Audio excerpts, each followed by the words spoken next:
Jacques, t'as bien une connerie à dire. Chez moi, ah non, jamais. Je raconte jamais de conneries, moi, Daniel. Une à la fois, mais bon.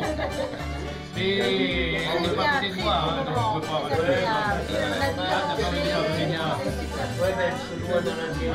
Le repas était bien mangé, Henri. Super, super, Daniel. Droit de parler, là? Oui, t'as le droit de parler, oui. Tu vas encore avoir des réflexions. Oh, bah non. Ça va, vous avez bien mangé? Content de votre repas? Bien mangé, Bien bu aussi. la peau du ventre, bien Ouais, j'ai la peau du ventre. Ouais. J'ai amené, l'assurance a pris 12 Tout passif, ils sont corrects, tout passif. Tout correct. T'as bien mangé? Oui, très très bien mangé. Très bien. Ouais.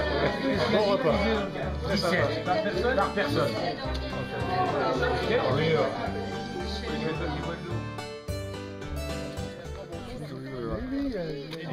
J'ai habité à la Salle Saint-Cloud, ensuite j'ai habité à Croissy-sur-Seine. ça fait rien, ils ont payé. Vous perdrez. Ah oui, il faut trouver. Et là, GG, où t'as acheté ta voiture? On avait acheté une 406.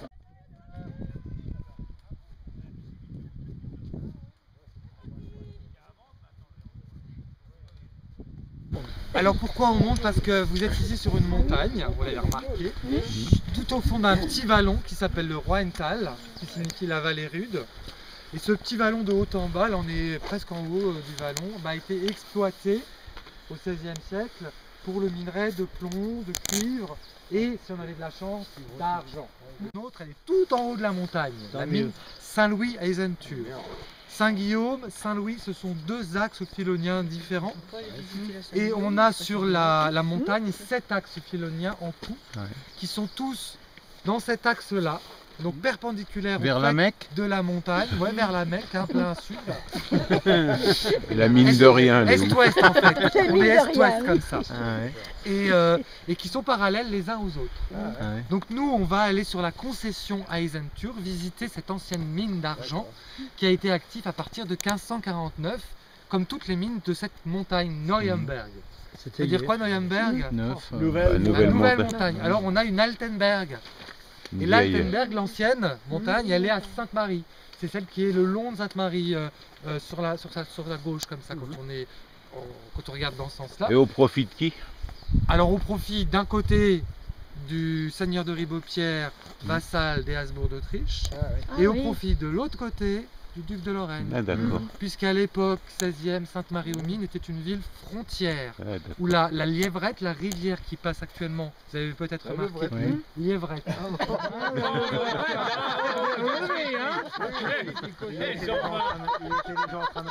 Tout de suite, toi, Monique. La Lièvrette passe au milieu de la ville et elle séparait la ville en deux. On avait une partie de la ville francophone et catholique et une partie de la ville plutôt germanique, merci, et protestante. Voilà. Donc on avait Sainte-Marie-l'Alsace et Sainte-Marie-Lorraine. Vous vous rendez compte, avec un pont au milieu, de postes, de mairies, de juges, etc. Et la ville s'est réunie uniquement à partir de la Révolution française pour s'appeler Sainte-Marie aux mines. Plus les concessionnaires qui sont ces nobles, ces bourgeois qui vont investir et acheter une concession aux seigneurs, un bout de terre, et vont exploiter la mine. On avait le juge des mines, on avait des caisses sociales, on avait des avantages et des inconvénients pour les mineurs et tout ce qui va s'accompagner. Parce qu'il n'y a pas que les mineurs, la mine c'est pas que sous terre, on n'a pas qu'un mineur, un charreur, un décombreur, on a un fondeur, on a des bûcherons, on a des trieurs, etc.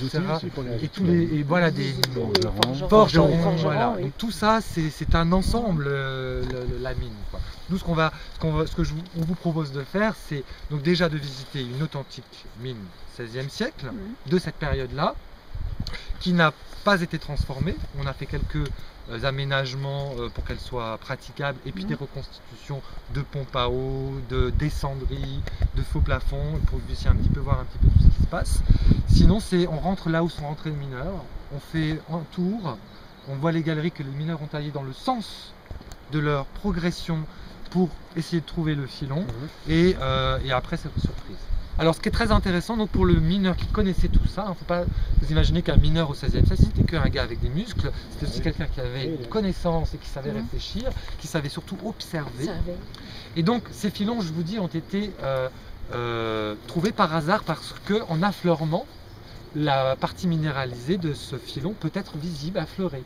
Donc les moines vont voir ces affleurements filoniens et vont commencer à tailler des puits verticaux de 10 mètres, 15 mètres pour voir ce qu'il y a en dessous et exploiter ce minerai d'argent déjà à l'époque pour fabriquer la monnaie, déjà à l'époque pour fabriquer l'argenterie et l'orfèvrerie.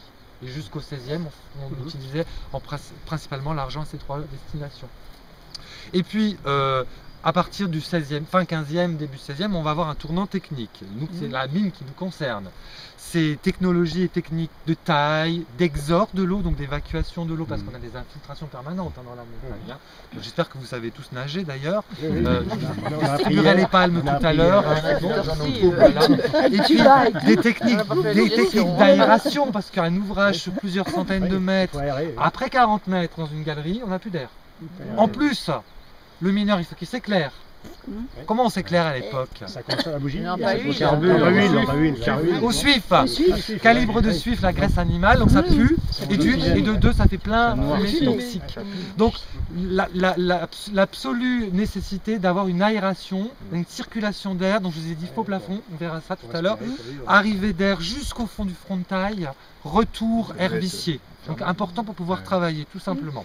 Donc toutes ces techniques-là, plus la technique de la taille de la galerie qu'on va découvrir, se fait courant 15e, en Europe centrale, donc pas ici, sur le territoire des Habsbourg d'Autriche, qu'on appelle les monts métallifères, la Saxe, le Tyrol, la Bohème, qui étaient très exploités pour le minerai d'argent, de cuivre et de plomb également. Donc on a les mêmes mines, les mêmes configurations de mines à cette époque-là. Et au début 16e, eh ben, notre seigneur de Ribeaupierre, il veut exploiter sa terre. Il sait qu'il y a des mineurs là-bas, il est vassal des archiducs, il fait un partenariat minier, et ces mineurs, ils arrivent ici, avec leur famille, 3000 mineurs, avec leur technique, leurs connaissances, pour travailler d'abord sur l'Altenberg, là où se trouvaient les puits médiévaux, et puis ensuite, ici sur le Neuenberg. Partant sec, c'est bien, mais partant vide, c'est vrai que c'est... On peut mettre pour redescendre, après ça doit glisser. Ah bon, on passe à travers pour redescendre. On court. On descend. On descend en slip. On pousse les premiers en rouge. Ah mais là t'es trop loin. Ah bon. Et la mobilette? Mais c'est comme ça qu'on veut le convoi. Ça, c'est quoi? C'est la fermeture ou quoi? non, c'est les pressions. On a déjà parlé de cette roche très dure. Donc le désavantage, c'est que c'était long à tailler ces galeries. Je vous ai déjà donné un ordre de temps, à une dizaine d'années pour arriver jusqu'au filon et l'exploiter. Donc c'est très très long. Par contre, le gros avantage dans cette roche de l'exploitation minière, c'est que la roche dure ne s'écroule pas. Donc on n'a pas de souci de ce côté-là. Par contre, si on a des cases, c'est parce que les galeries, comme vous avez vu, sont étroites, boum, boum, boum, à droite, à gauche.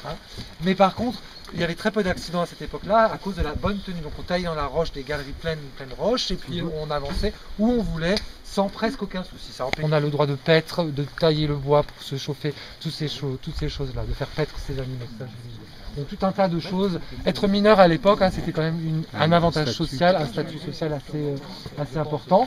Et ce qui compensait le travail difficile dans le noir, avec les fumées toxiques de lampes à suif, l'humidité constante dans la mine, le travail difficile, sachant que les tailleurs de pierre étaient un des ouvriers les mieux payés, les fondeurs aussi, les maîtres fondeurs et les fondeurs. Après, on avait autour de ces métiers clés, tout un tas de manœuvres, comme les décombreurs, comme les tourneurs de manivelles, ceux qui allaient actionner les treuils, ceux qui allaient actionner les pompes à eau, qui étaient beaucoup moins bien payés, qu'on appelle d'ailleurs les journaliers, parce que la plupart du temps, c'était des gens qui étaient payés à la journée. Donc, il n'y avait pas tout ça, effectivement.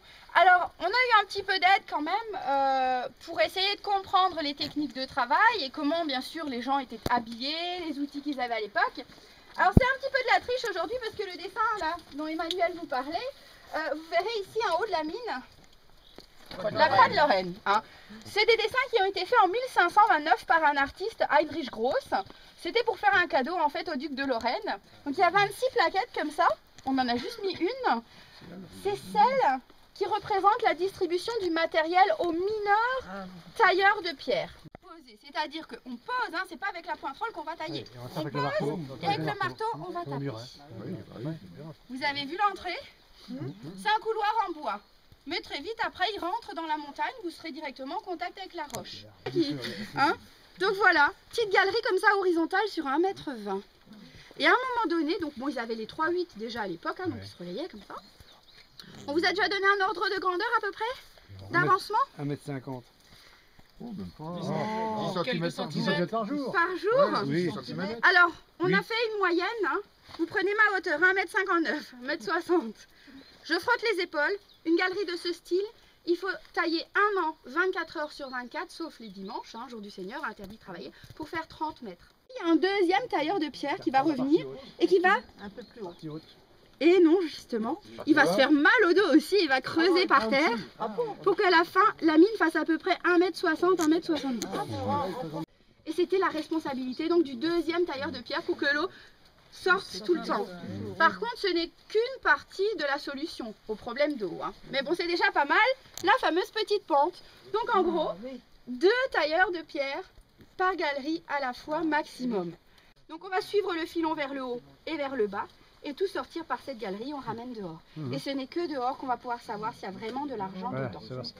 Alors, cette mine a été creusée en 1549, ils ont commencé, et ils ont arrêté en 1570. Ils avaient mis 10 ans pour arriver au filon, ils avaient mis 10 ans pour le vider, et ils avaient vidé leur partie de concession. Ils n'avaient pas le droit d'aller plus loin. Vous aurez de la gangue minéralisée comme du quartz, par exemple, c'est joli, mais ça sert à rien. Hein.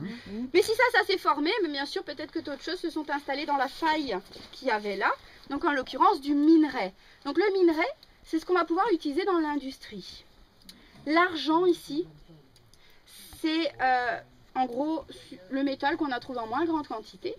Hein. Par contre, c'est celui qu'on recherchait, puisque à l'époque, on en faisait les pièces de monnaie. Alors, on va le trouver principalement sous 2 formes chez nous, c'est-à-dire la galène argentifère, le plomb argentifère, ou alors le cuivre gris, l'argent gris. Lointaine profondeur et donc de très forte Tu dis qu'il y a du plomb, du soufre et un petit peu d'argent, comme elle dit, 0,01%. 0,01%. Voilà, pratiquement rien, quoi. Donc, principalement du plomb, c'est pour ça que c'est le même masse d'ailleurs. On a quelques mètres à faire en boiserie détaillée, puisqu'on est dans la terre, jusqu'à ce qu'on rejoigne la montagne, la roche. Vous allez voir que l'entrée de la mine, si elle est positionnée à cet endroit-là, et pas à cet endroit-là par exemple, Ça dure combien de temps la visite? 45 minutes environ. Oui, tout compris, jusqu'à ce qu'on sorte 45 minutes, toc. Et pour ceux qui ressortent, Voilà. Remarque quand ils montaient tous les jours jusque-là, ils ne pouvaient pas y trop. Hein. Non. Et puis je vais prendre la rouge que t'as après. Hein. Bon, je ferme, ça fait courant d'air. Hein. En fait, oui. Allez, au revoir. Hein.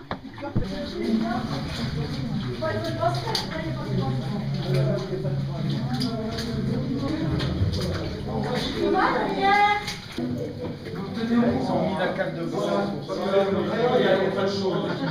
C'est mis C'est les couteaux finis avec les dents frontales. C'est pas de l'argent. tout le monde est là? Alors si vous voulez perdre quelqu'un, c'est le moment de me dire hein, discrètement, hein, dans l'oreille. Il y a les moyens. Hein. Alors effectivement là nous sommes dans une galerie d'accès, c'est-à-dire une galerie qui va progresser sur la faille jusque sur le filon. Le filon ça va être un secteur qu'on verra tout à l'heure, qui sera à ce moment-là labyrinthique. Mais pour le moment, on n'a pas de souci. On va effectivement tout à l'heure dans la galerie rencontrer des jonctions, mais ce seront des galeries de recherche que les mineurs ont exploitées pour voir au cas où il se trouvait quelque chose, mais qui mènent au bout de 10 mètres, 15 mètres sur un mur, sur la roche même. Et petit à petit, le plafond a commencé à monter, c'est-à-dire que là, quand même, assez rapidement, les mineurs ont commencé à découvrir qu'il y avait une richesse minéralogique qui commençait à arriver. Donc là où nous sommes exactement, ils sont tombés sur le filon. Plus exactement, ils ont recoupé une partie du filon parce que la faille va être minéralisée soit à un endroit concentré, soit à différents endroits. Et pour la première fois, là, ils ont exploité le minerai de plomb argentifère à cet endroit-là. Une fois qu'ils l'ont tout exploité, ils ont perdu le filon. Une hésitation, hein, vous voyez, il y a deux directions. Il y a la galerie principale qu'on va emprunter et il y a cet embryon de galerie qui a été laissé tomber, abandonné très rapidement. Et ce qui nous permet d'illustrer ce qui est Céline secondaire qui va passer au-dessus, qui va passer en dessous. Il ne faut pas qu'il y ait de jonction entre les deux parce que ça va fonctionner avec la température. Le puits d'aération, il va être relié à ce conduit d'air. Et l'air, si on prend l'exemple de l'été, comme maintenant, l'air chaud, il est aspiré par le puits et il va être dirigé en direction du fond de la montagne vers le front de taille. Et en voyageant, cet air, il se refroidit. 8 à 10 degrés toute l'année dans la mine, donc il fait bien froid en hiver, en été, et bien chaud en été. Oh, je crois que vous m'avez compris. Ouais, c'est une température constante. Température constante toute l'année. Le tronc d'arbre est vidé, recerclé sur plusieurs dizaines de mètres. On a une tige filetée au bout duquel on a le palais en bois. Au-dessus de ce palais, on a une membrane de cuir un peu plus large et étanche. On descend tout ça, ça monte la membrane. L'eau, elle va passer dans le puits parce que le but, c'est pas de vous inonder les pieds. On n'a pas besoin de ça effectué par le travail du mineur à la pointerole, donc qui forme un arc de cercle dans le sens de la marche du haut. La galerie d'un 1m10 à 1m20, comme vous a expliqué Céline. Et ce qu'on voit encore de temps en temps, ce sont les encoches taillées pour soutenir les madriers du faux plafond. T'as vu le filon au-dessus là? Il est pas large, hein? C'est ça, Hein? Qui n'est pas du tout de même nature que celle qu'on vient de passer. À partir de là, tous les chemins ne mènent pas à Rome. C'est vraiment le labyrinthe. Donc là, sur plusieurs niveaux, et plusieurs mines se jonctionnent pour former quand même un réseau assez dense de galeries et de puits dans lesquels, effectivement, il est possible de se perdre si on ne connaît pas. C'est la même faille. La même colonne. Ouais. Si on la voit bien. Tirez-vous un peu sur le long de la balustrade. La largeur? Ah oui. Oui, oui. 100 mètres. 100 mètres. Ouais. Hello. Alors 100 mètres, c'est une profondeur assez classique hein, pour les puits. Ah, on va encore se serrer un petit peu. Alors, là, on a l'illustration d'un très joli puits qui a la particularité d'être très vertical. Ils ne sont pas tous verticales comme ça. Et ce puits-là donc, a été descendu sur une colonne minéralisée et les mineurs ont suivi la colonne minéralisée en descendant et en montant. En montant, elle est beaucoup moins verticale. Donc là, on est vraiment sur un secteur très dense. On a plusieurs puits comme ça sur ce secteur, plusieurs mines qui se jonctionnent. D'ailleurs, vous voyez en descendant dans le puits des galeries de niveau inférieur horizontales. Donc par palier de 25-30 mètres, on installe on taille de nouveau des galeries horizontales de manière à exploiter le pourtour direct du puits de la colonne minéralisée. Avec des échelles. Donc on avait l'habitude d'installer ce qu'on appelle une descendrie dans ce genre de puits. Un petit tiers était réservé à une échelle pour monter et descendre, complètement séparé de l'autre 2 tiers qui allaient servir à monter et descendre des cuveaux. Alors ici nous avons une reconstitution de cette descendrie dont je vous ai déjà parlé. Et peut-être pas une ici à l'origine, qu'importe. Là on en a installé une pour que vous puissiez vous rendre compte quelle était l'installation nécessaire pour remonter et les déblais et le minerai d'argent. Donc on avait ce que je vous ai dit, la partie réservée pour la descente et la montée des mineurs, protégée de la... Donc là on a 14 mètres en pentrelle. Et puis vous avez cet étayage très très bien fait de bois, comme un toboggan, assez large, sur lequel on va faire glisser les cuveaux. Parce que si on n'avait pas d'étayage en bois, bon, on aurait les cuveaux à moitié vides qui arriveraient à chaque fois. Hein. Donc ça, c'est pour qu'ils glissent toujours bien vertical sur cette espèce de toboggan. Donc ça descend, un cuveau vide qui monte. Ah, c'est bien. Voilà, c'est bien pensé. Normalement, je ne sais pas pourquoi ils ne l'ont pas réinstallé, mais on avait même une séparation entre les deux couloirs pour que les deux seaux ne se croisent pas. C'est comme les bennes. Exactement. Voilà. Donc voilà le principe qu'il y a Ardevillers aussi. Il faut vraiment imaginer à monter les bateaux. du déblai. Hein. On a des mineurs au fond qui taillent, les décombreurs qui ramassent, qui rassemblent, qui versent dans le seau, qui est remonté ici, et le cuveau est versé lui ensuite dans le chien de mine, qui est arrivé jusque là. Les mineurs de la mine Saint-Louis savaient que les mineurs de la mine du Chêne avaient découvert une partie très minéralisée du filon. Et à un moment donné, ils ont réussi à localiser leur filon, leur partie du filon, avec le son. Les mineurs taillent cette direction-là derrière. Ils ont été voir les filous de Saint-Louis. Alors ça, je vous raconte ça, c'est pas sûr, hein, c'est une hypothèse, c'est pas très grave. Ils ont été voir, ils ont fait une jonction rapide, et effectivement, ils sont tombés sur une partie très minéralisée que les mineurs de la mine du Chêne exploitaient tranquillement. Paf, on provoque un conflit. Un conflit qui va être consommé sur plusieurs années, 10 ans environ, pendant lesquels on ne travaille plus sur ce secteur et qu'on va laisser à l'appréciation des juges et des inspecteurs. Et c'est Saint-Louis qui s'était associé avec Saint-Michel entre-temps qui va gagner. Et le Chêne va devoir exploiter une partie beaucoup plus petite du filon et laisser la grande partie à Saint-Louis. Donc nous, ce que je vous propose maintenant, c'est de changer de mine et d'aller visiter cette mine du Chêne. Attention à la tête. Attention à ta tête, là. Oui, c'est la tête. T'as ta main gauche, hein, ton bras gauche. La tête et le nez. Ça va? Ouais, c'est bon, tu as fait la photo si tu veux avec lui. Ça fait impressionnant un petit peu. Un peu délicat quand même. Dans la Châtière, vous êtes passé dans une galerie qu'on appelle un Sitzort. Parce qu'en allemand, sitzen, c'est assis, donc on ne passe pas plus qu'assis, on le travaille assis. Et cette jonction entre les deux mines, hein, ce sont des galeries assez courantes. Hein. Les mineurs travaillent souvent dans ce genre de promiscuité. Et là où nous sommes, on est dans un endroit magnifique. Nous sommes dans une faille qui à l'origine était pleine de minerais de cuivre argentifère, mais qui a été vidée de son contenu métallique, et on est dans un vide laissé par le travail des mineurs. On est dans ce que j'appelle une empreinte. Et on est vraiment dans une faille parce qu'on est vraiment sur une section. Il y a du travail qui a été fait là-haut. Il y a du travail qui a été fait là-dessous, puisqu'on est sur un plancher à claire-voie. Donc on a du vide là sous nos pieds.